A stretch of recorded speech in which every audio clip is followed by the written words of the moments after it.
这医馆的风声闹得这么大，肯定已经传出去了。要是我的身份也暴露的话，那可就真危险了。是啊，主子。哎，主子，您先喝口水吧。要不一会儿到了前面的集市，咱们再给您买辆马车。不用了，相比正在挨饿、流离失所的百姓，我这点苦算得了什么？拿去喝吧。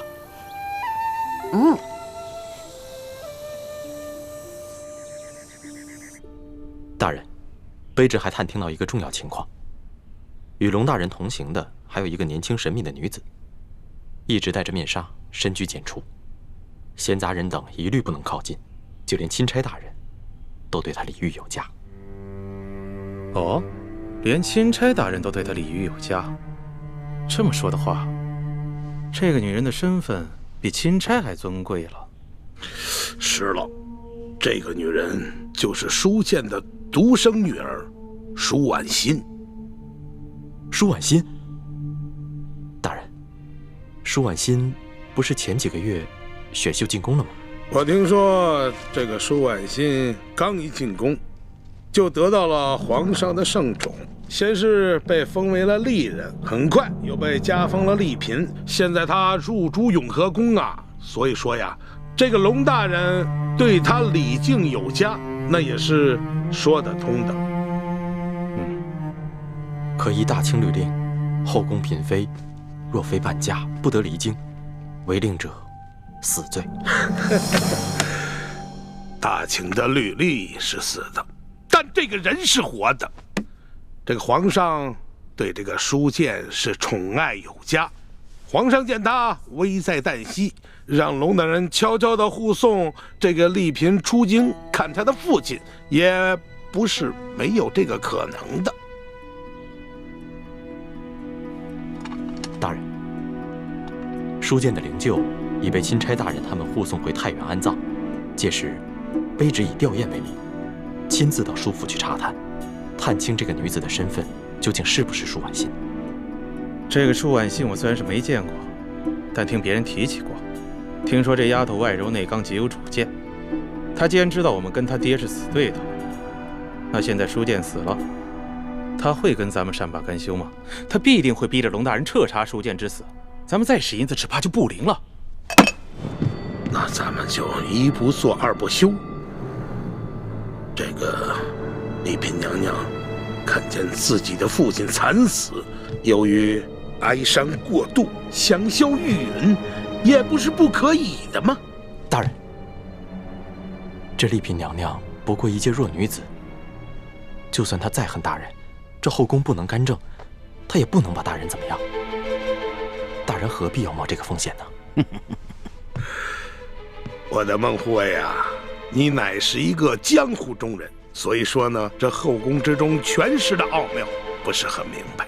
我告诉你，后宫之中女人最大的机遇，那就是母凭子贵。你说现在皇上这么宠幸着丽嫔娘娘，她早晚会为皇上生下一个皇子的。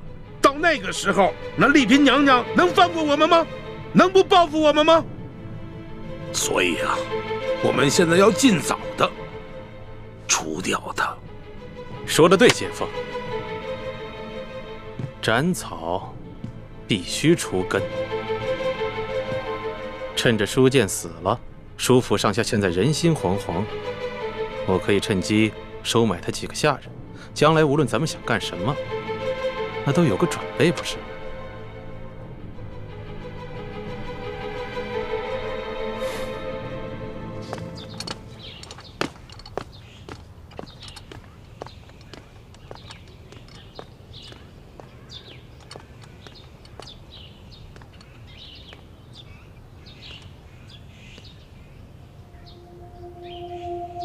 婉心，婉心，真的是你回来了吗？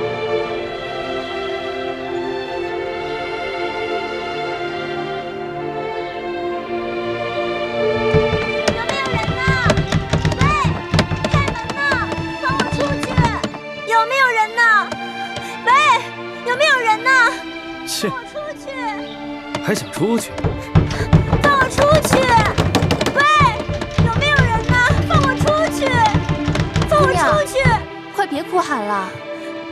咱们这庄园啊，地处郊外，整个庄园有上百亩地，都是咱们老爷的。你就算喊破喉咙也是无用。喂，你们老爷是谁啊？为何这样强抢民女？我们老爷姓裘，叫裘贵。裘贵？怎么听着这么耳熟啊？我们老爷乃是这山西商会的会长，是太原府的第一大粮商。去年，老爷的姐姐嫁给了巡抚大人，深受巡抚大人的宠爱。你说，你还能上哪儿喊冤去？哦，原来这个裘贵就是刘德昭的人。刘德昭是我爹爹的死对头，还好我刚才晕过去了，不曾说出自己的身份，不然不仅会连累我爹，而且还会被重新送进宫去，那样我就再也见不到我的孟哥哥了。姑娘，不瞒你说啊，我们也都是被裘老爷连哄带骗，甚至变相强抢来的。这刚一来啊，也是这样又哭又闹的。可是时间久了，慢慢的也就接受现实了。唉，你说现在这荒年，能活下来就不错了，哪里还敢奢求更多啊？姑娘，不如你就老老实实的在这府里住下来，老爷自会好吃好喝的养着你，岂不是比你在外面颠沛流离、忍饥挨饿的好？多谢姐姐开导。只是不知道，这裘老板把我掳来要做什么呀？是要让我为奴为婢吗？姑娘生得如此美貌，老爷怎么舍得让你为奴为婢呀？不过这老爷的姐姐怀了身孕，这多半啊是要把你献给巡抚大人。献给巡抚大人？可是，那裘老板就不怕我跟他的姐姐争宠啊？不瞒姑娘，如今夫人有了身孕，不能侍奉巡抚大人，老爷把自己的人献给大人以填补空位，总比大人自己另纳新欢的好吧？姑娘，你就别哭闹了，只要你乖巧听话，肯配合，老爷一定会好好对你的，你这不就终身有靠了？刘德昭没见过我的面，不会认出我是他死对头舒建的女儿。等我进了刘府，然后一弹琵琶，孟哥哥一定会来救我的。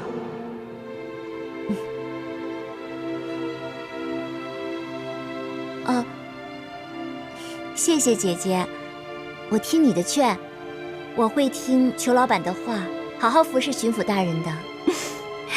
这就对了，咱们女人嫁谁不是嫁？能嫁给巡抚大人，已经是天大的福分了。哎，对了，姑娘，你叫什么名字啊？我姓万，叫万苏。万苏，好，那姑娘你先坐下，我们吃点东西吧。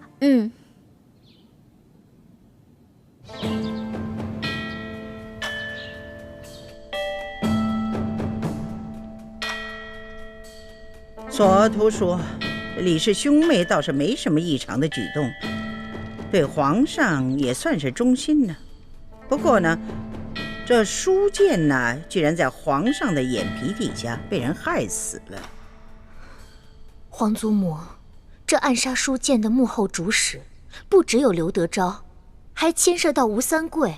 那皇上此行岂不是危险了？您还是劝劝皇上，让他赶紧回京，不要再去太原了吧。来不及了，皇上此刻恐怕是已经到了太原府了。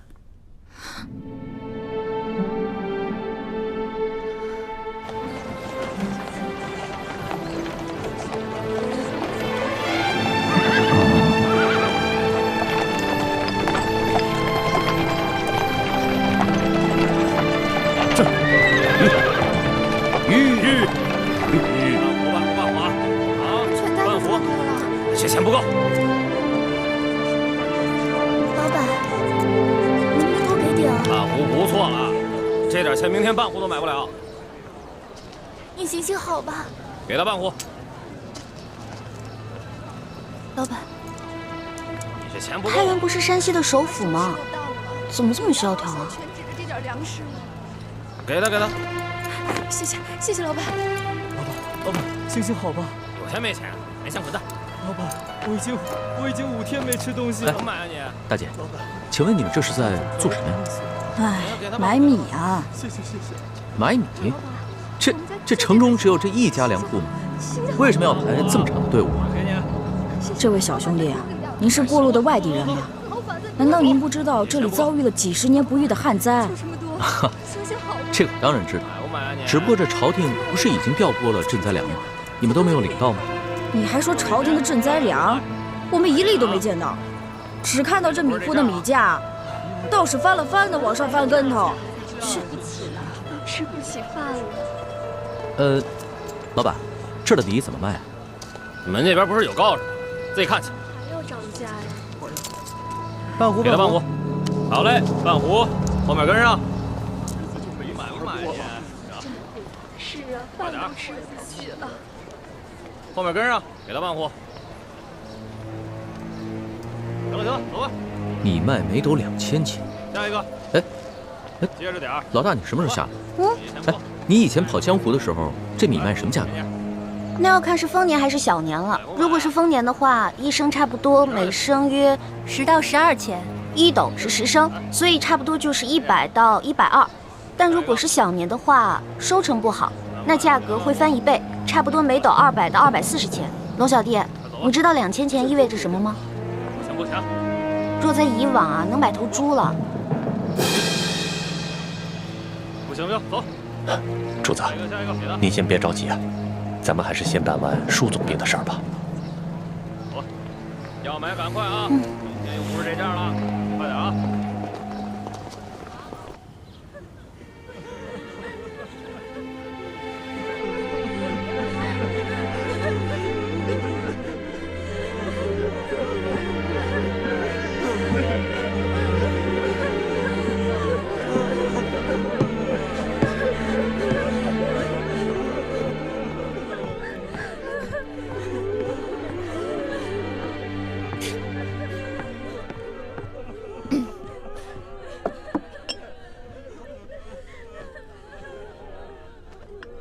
老奴参见丽嫔娘娘。嬷嬷免礼。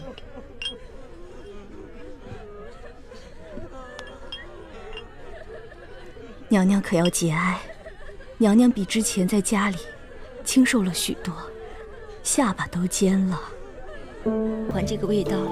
娘娘是不是现在嫌弃老奴了？来，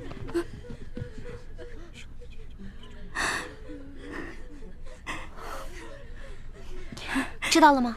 好，老奴明白。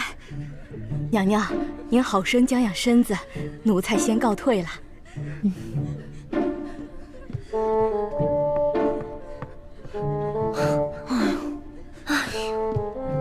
可算把他打发走了。一欢，你刚才跟他说什么了呀？我跟他说，你怀了楼种，而且这舒大人死的蹊跷，后宫嫔妃又争宠争得厉害，所以这事儿千万不能透露给别人。你这个小丫头，撒这种谎你还不害臊啊你？那怎么办呀？你看他在那一直唠唠叨叨的，我要不说这些，他能走吗？哎，不过徐姐姐，如果以后你再嫌他们的饮食不合胃口的话，就不怕别人看出来了。那倒是。可是这府上都是舒府的老人，该不会被看出什么破绽吧？舒剑已死，你的危机就解除了。而且这府里都是下人，即使你露出什么破绽，他们也不敢对你的身份提出质疑的，放心吧。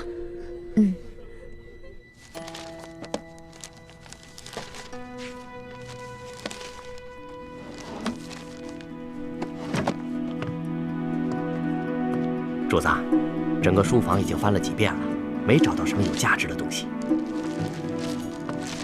主子，您瞧瞧，这些文稿，新的旧的，这样混杂在一起，这说明我们来之前已经被人翻弄过了。看来这舒府的下人也被刘德昭买通了，书剑留下的文稿都已经被清理过了。主子要不要会一会以刘德昭为首的山西官员们？万万不可！主子，您要顾着自己的安危啊。我看不如等舒总兵下葬以后，咱们就赶快回京得了。就算我不会他们，他们也应该会来见见我这个钦差大臣吧。主子，各路山西官员前来吊唁，为首的有按察使大人和布政使大人，还有山西巡抚刘德昭的护卫孟祥和。看看，我所料不错吧？走吧，出去会他们。主子，那您可千万小心点，别让他们看出破绽来。放心吧，我刚亲政不久，这帮山西的地方官员还没见过我。是。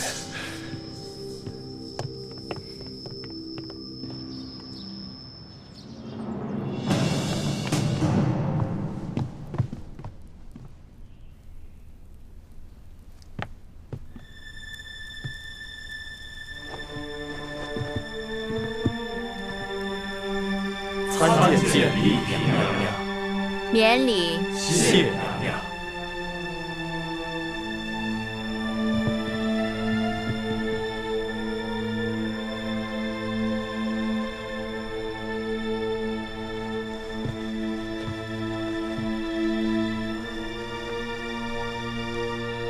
启禀娘娘，刘大人经闻舒大人噩耗，心情十分悲痛，本想立即赶来，却因太原府所辖诸县旱情升级，大人忙于政务，无暇亲自前来祭奠，故先派我等前来吊唁，并来向娘娘请安，请娘娘节哀。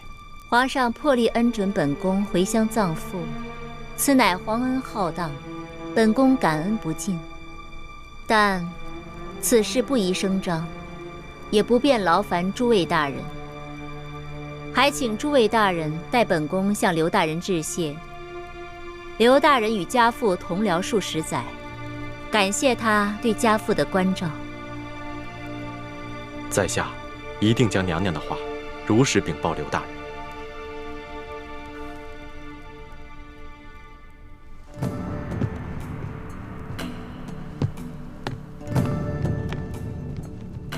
见过钦差大人。诸位同僚免礼。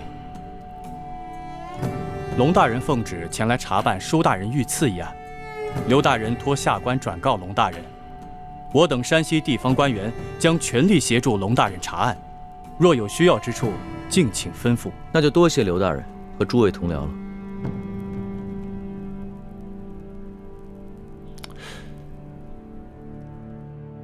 看来咱们的一举一动果然尽在刘德昭的掌握之中。这刘德昭的架子够大的，自己不来，只派了几个心腹的手下前来吊唁。主子，这刘德昭说不定真的是去巡查灾情了。我才不信呢，他肯定不是什么好鸟。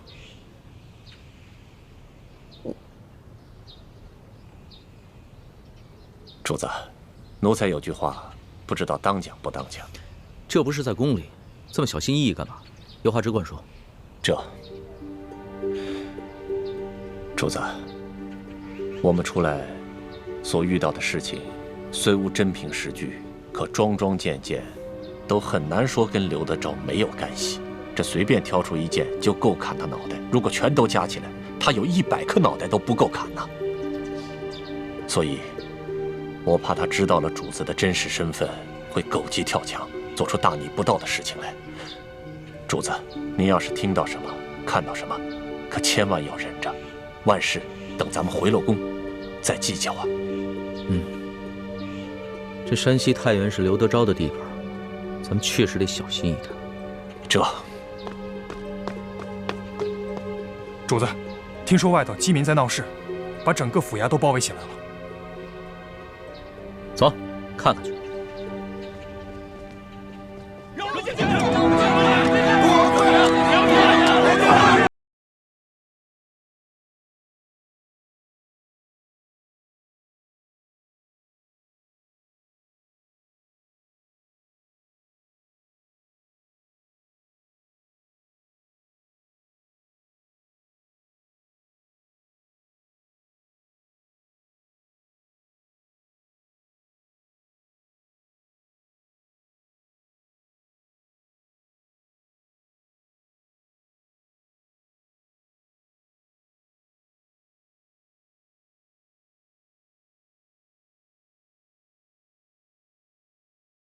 行宫好，溜进府衙打探消息去了。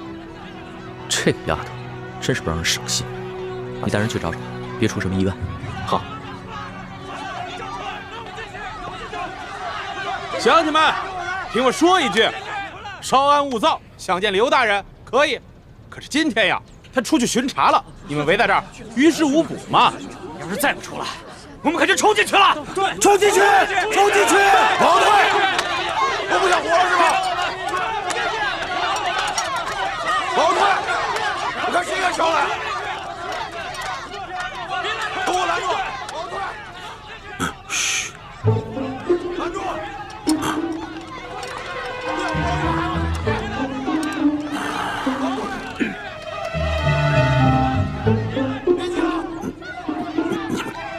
赶紧扶着我呀！我数1、2、3，开门啊！哎呦，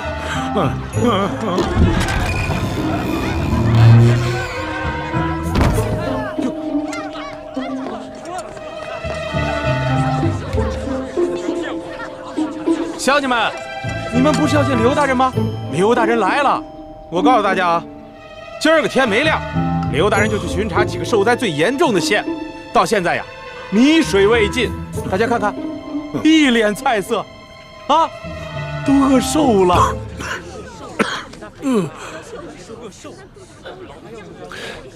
主子，无论一会儿发生什么事，您都暂且忍着，省得咱们打草惊蛇。父老乡亲们，大家这么急着见本官，是有什么话要对本官说呀？听说皇上有令，灾区的粥棚一天要供应早中晚3次，粥量可以果腹。眼下每日施粥1次不说，粥桶里的粥清的能看见人的影子，有的人的碗里连1粒米都没有啊！就是啊，1粒米都没有，怎么吃？我们大家追加一些救灾的粮款。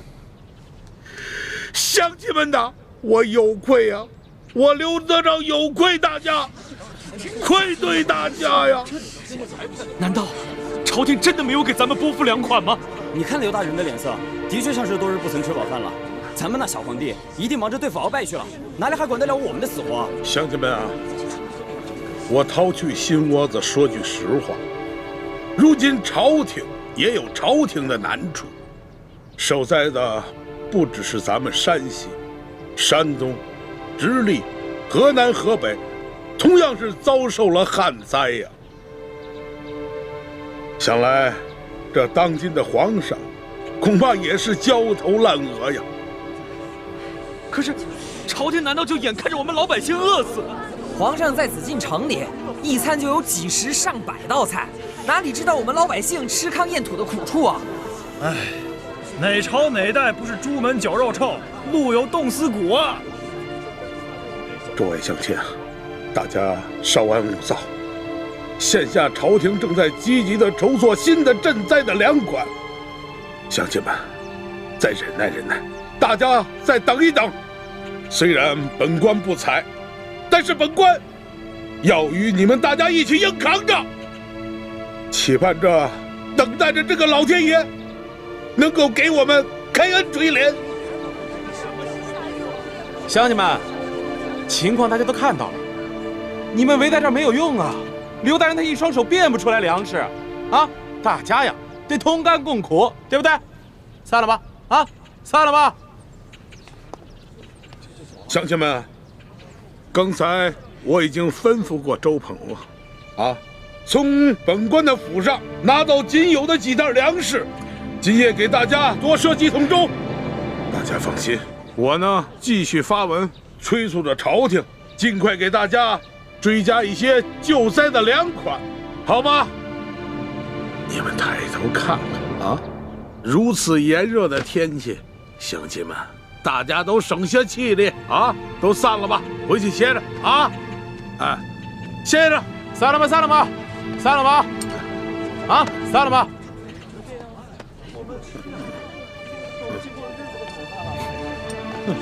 哎呦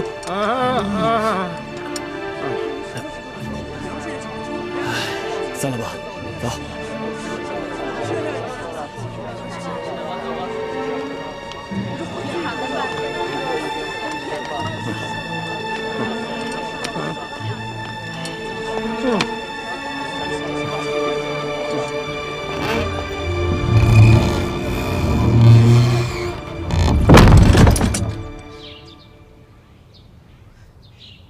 文心，这刘德昭上的折子上面写的是8万6，哎，6万8千。为主子，是68600公顷。啊，对，是这个数字。那受灾人口是？受灾人口是23万4000人。对啊，我让索额图按照每人2两银子1担米的数额发放粮款，还增加了额外应对特殊情况的粮钱，一共是文银50万两，粮食30万担。文心，你的记性很好啊。啊，那日臣妾陪皇上在御书房下棋，皇上突然接到刘德昭的奏折，就随口念了出来，臣妾也就无意间记下了。没想到你还有这过目不忘的本事啊！臣妾别无所长，唯有这巧记之功，还算拿得出手。但愿能为皇上效力。这刘德昭上报的灾情数字，比我此次出巡实地考察的数字多出了1倍。我是按照他上报的数字核发了救灾钱粮，就算他们层层截留，就算他们截留一半，那剩下的钱粮也应该足够灾民们对付到下一个收获季。可情况为什么会这样呢？也许刘德昭他们截留了不止一半呢。可我看刘德昭那一脸菜色的样子，可不是我想象中贪婪无度的样子。龙小弟，你上当了。主子，真是画虎画皮难画骨，知人知面不知心呢。我们悄悄潜入了他的府邸，不去当戏子，真是浪费了他的表演天分。你别急，慢慢说。他一进府，完全变了个人。快，老爷，赶紧坐下，坐下。哎呦，哎呀，热死老爷了！别站着了，赶紧给摁。哎，热坏了吧？怎么样？这些刁民都散了。散了。哼，这些刁民虽然说是刁蛮，但是也好糊弄。也亏你想得出来，用这菜汁敷面，这效果比我说多少话都管用。见老爷都一脸菜色，那些刁民自然也不好再为难老爷了，只会去埋怨朝廷赈灾不力。想老爷了吧？那是。来，让老爷香一个。哎呦，老爷，这菜汁弄我一脸。这样，我先给老爷洗洗脸啊。洗脸，洗完了脸再香香。这西瓜怎么了？特意给你冰这个。这个刘德昭，连他小老婆房间里都是冰块。哎，据听说他府里的冰窖比他整个府还要大，冬天藏的冰块够他们用整个夏天了。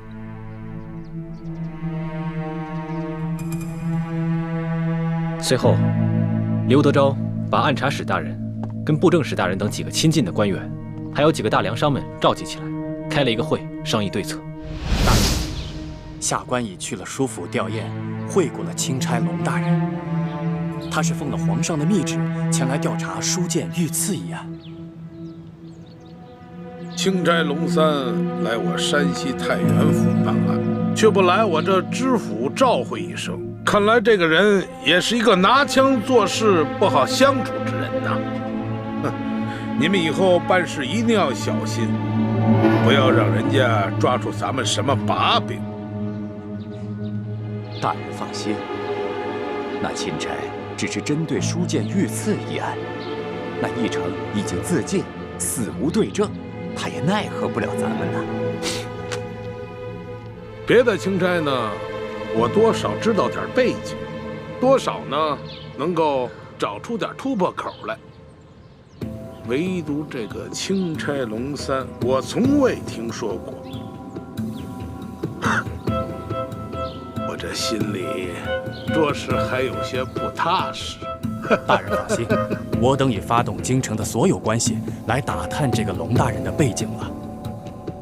像这种从来没听说过的钦差，多半是寒门出身，说不定啊是从什么偏远的地方提上来的。别看他表面一本正经，其实这个时候正是如饥似渴啊！大不了咱们多多破费，把他喂饱了就是了嘛。就是啊。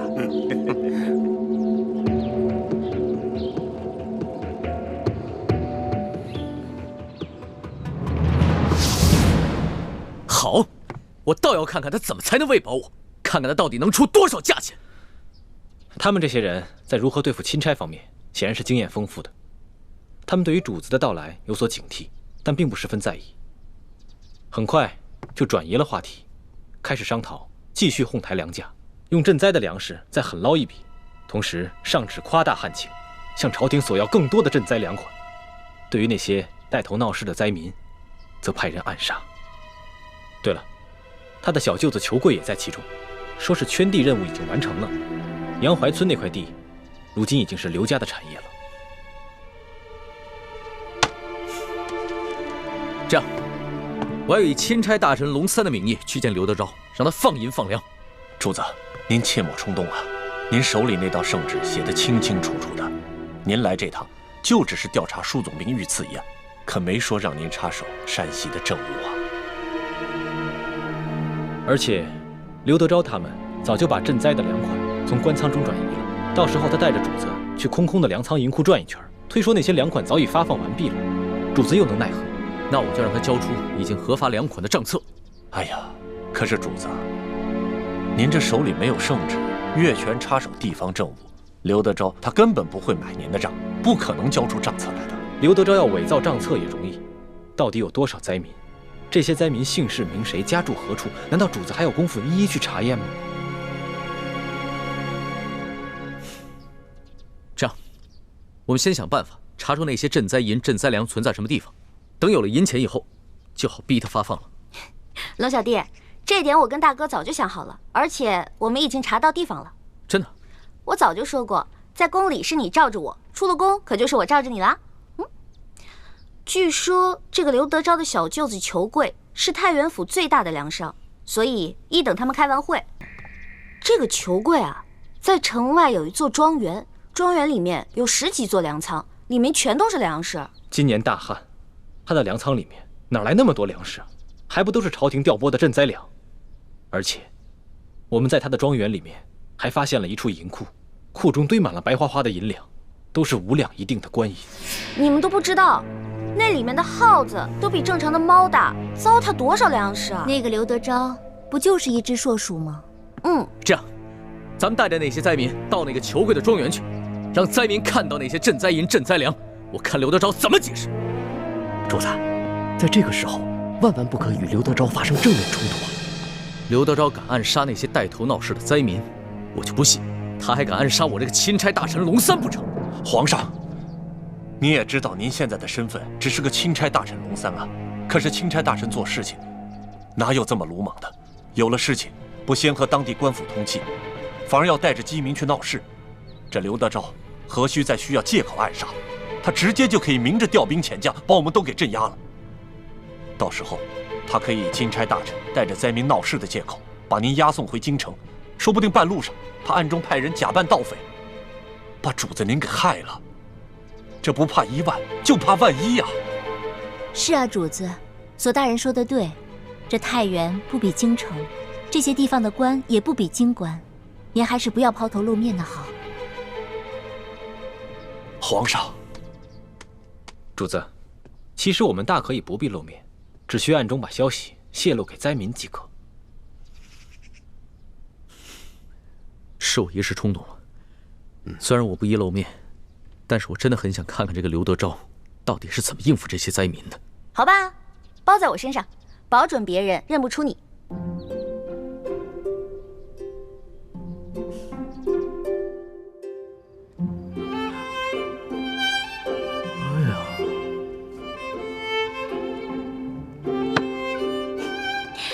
怎么样，罗小弟，还不错吧？我这个易容术啊，超级厉害的。别说那个只在舒家灵堂见过你一面的山西地方官，就算是宫里的太监宫女也认不出来你。这话不假。你真不愧是我的老大呀，记忆就是会的比我多呀。不对，我现在是你爷爷呀。乖孙子，摸摸头。走开！一看你现在这个样子，就是嘴上没长毛的童子鸡。你这样怎么当我爷爷啊？喏，给你一粒变声丸，保你在12时辰之内改变声音。不过我这个变声丸很贵的，一粒丸差不多得要1两银子。什么？不是1两银子？你还还当我是不知柴米油盐的笨皇帝啊？不是你告诉我，他用了什么材料？1两银子，值吗？哇，龙小弟变聪明了，都骗不了你了啊！老大，你以后要想当这个奸商啊，难喽。真是个小气的皇帝。不过比起以前大手大脚的样子，我更喜欢你现在这样。真的？真的。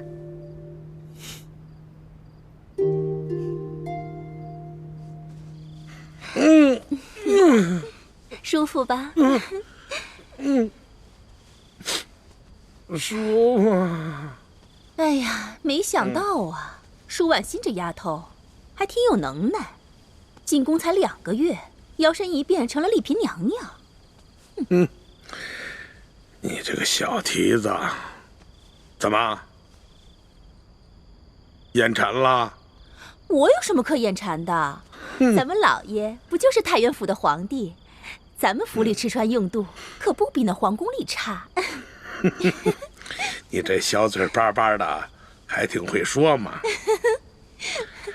哎，我告诉你，舒婉欣，人家肯定把这笔账算在老爷我的头上了。他肯定会让这个钦差不断的找老爷我的麻烦。那可怎么办呀？哎，要不咱们还像以前一样，给这个钦差大人送点礼，探探口风。还不是时候。我正在找人探查这个龙三的底细。他刚一来太原，我就上赶着给他送礼，那就会更该引起他的猜疑了。咱们还是静观其变吧。还是老爷想的周到。来，香一个。大人，谁呀？舅老爷庄园那边出事了啊！出了门！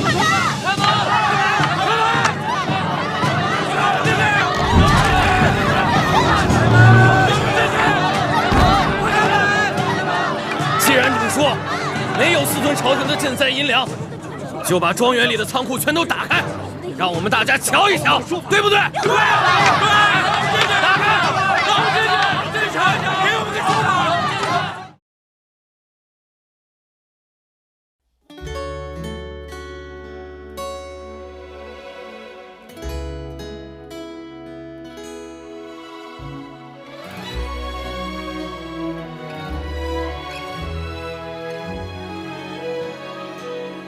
春秋两岸，时光催尽方可叹。一生的愿，将心留于人世间。手握乾坤，仙风女子在云端。花开之间，留蝴蝶掌心清泉。天与地，开在眉间，谈千秋，万事还原，心中细流，回远方清泉，回首一生路漫漫，天与地，开在眉间，谈千秋，万事还原，书几许情愁，望月凭栏，